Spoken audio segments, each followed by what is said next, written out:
It is one of the most difficult, some would say thankless jobs there is.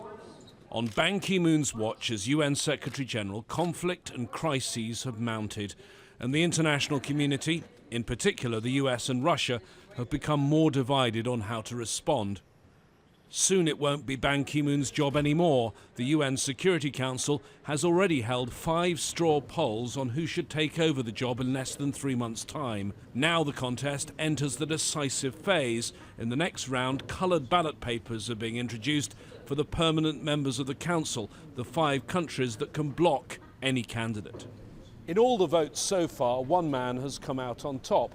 Antonio Guterres served for 10 years as the head of the UN's refugee agency. He's a former Prime Minister of Portugal. If on Wednesday no permanent member of the Security Council objects to him, he could win the race. In second place in the last straw poll, the former Foreign Minister of Serbia, Vuk Jeremic, and in third place, the current Foreign Minister of Slovakia, Miroslav Lajčák. There's been lots of talk about a woman's Secretary-General, but so far female candidates like Irina Bokova, the Director-General of UNESCO, have not done well. She's staying in the race, but her country, Bulgaria, is now shifting its support to a second candidate. It's nominated the EU Commissioner, Kristalina Georgieva. I certainly hope people would judge me on the merits of my candidacy and not on the length of my campaign.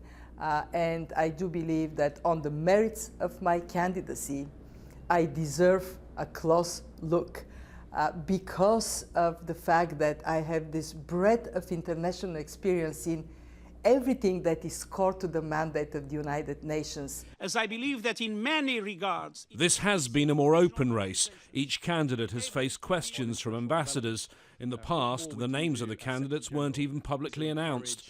Al Jazeera even held a televised debate in the UN General Assembly. However, after the actual votes in the Security Council, there's been no formal announcement of the results. Journalists have had to rely on leaks to find out how the candidates fared. The man who introduced many of the changes says he's somewhat disappointed. Frankly speaking, it's a little ridiculous to keep these so-called straw polls a secret officially.